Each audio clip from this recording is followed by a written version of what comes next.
Today we're going to talk about training. And you're going to ask, why in the world do I need to have training? I've already have a business up and running. I don't need to have any more training. I know what I'm doing. Do you? Do your employees know everything that they need to know?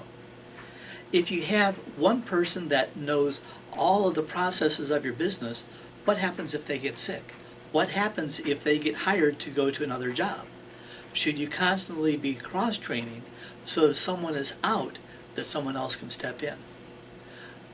Years ago, I was a trainer at Walt Disney World, and what they always said was, you want to have every person at an attraction know how to do every job.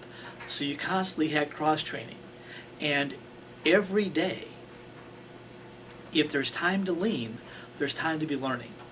You want to constantly be having ongoing training each and every day. You want to constantly be having customer service training.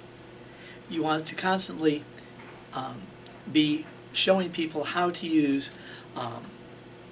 the correct phraseology and the way to use words in the proper way in order to increase sales. I was doing some consulting for a restaurant, and what would typically happen is that a person would place their order and they would move along. They'd have toppings added to their burrito or to their food, and then they would come up and they'd be asked, do you want to have, would you like anything else? And what I suggested was, instead of doing that, why don't you, while that person is waiting for everything else to be assembled, have the person that is standing there and they've got a few seconds anyway, ask them if they'd like to have a specialty drink. Now, the specialty drinks had a profit margin of about 100%. And the burrito, or whatever the main dish was, had a profit margin of about 20%. Would it benefit you to put your high profit margin items at the end and specifically ask people if they would like one, and make it part of the package? If you can go ahead and say, and we have a lunch special, and then say, and that includes that includes the burrito, includes the drink, it includes the chips or the fries or the cookie. Make it a bundle so that you wrap high profit items in with your main item, so that suddenly a person is spending $1, $2, $3 more, and they're doing that on a regular basis.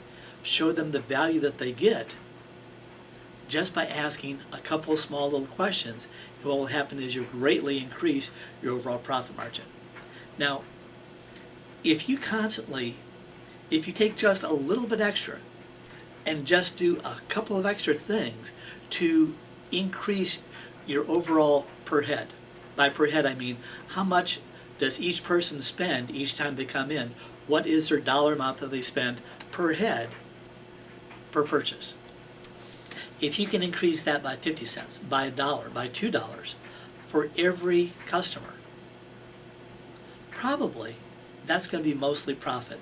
And if you have a high profit margin item that you're adding on there, that is greatly increasing your total profit. Years ago, we had an RV park, and during the wintertime, we would be totally jam-packed full. And so what we started doing was, we would get up to 100% capacity, then we'd have overflow campers where we gave them water and electricity, and we had them lined up around our house. Now, they still would have to walk over to the RV park to use the showers, use the restrooms, but what they did was, we went ahead and put those around our house. And I hated it. I said, oh, I look out my window and there's campers right there. They're interfering with my view of the golf cars. And my Aunt Betty says, you don't realize, those campers are vacation money. I said, what do you mean? We've already spent the money on the infrastructure. We already have our fixed costs out of the way. Every camper that goes on there is incremental revenue. That's additional profit. And what happened was that we'd already spent all the money on the development, already spent all the money on everything else. The variable cost on that was very small, so in effect, each and every one of those additional campers was just vacation money. And that's where your profit comes in. You want to constantly be training your employees and yourself to look at ways that you can increase the incremental revenue and get another $5, $10, $100 per day that you have added to your total till. If it doesn't cost you any more money, that's total profit. And if you're in a knowledge-based company, what you want to do is you want to constantly be learning. You want to constantly be educating yourself. My grandfather used to say, 9 to 5, that's your bread and butter. When you work after 5, that's where you make your dessert. And what you want to do is, if you're in an industry that is dependent upon your knowledge base, you want to not only know what you do during the day and constantly increase your knowledge there, but you also want to be taking additional courses and seminars and continuing education, so you're constantly staying on the edge of technology. Now, why do I say that? I had a customer. He was a mortgage customer, and he had been a computer programmer, and he thought he was making $80,000 a year. He thought he was it.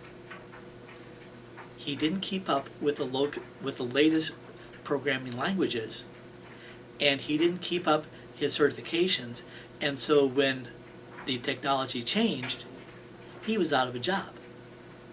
And he was so far behind that he didn't have the chance to go ahead and stay in that field. He went from making $80,000 a year to getting a $10 an hour job. You want to constantly be staying right at the peak of your profession, so that you're always staying on the cutting edge, and that way, if things change, you know about it ahead of time.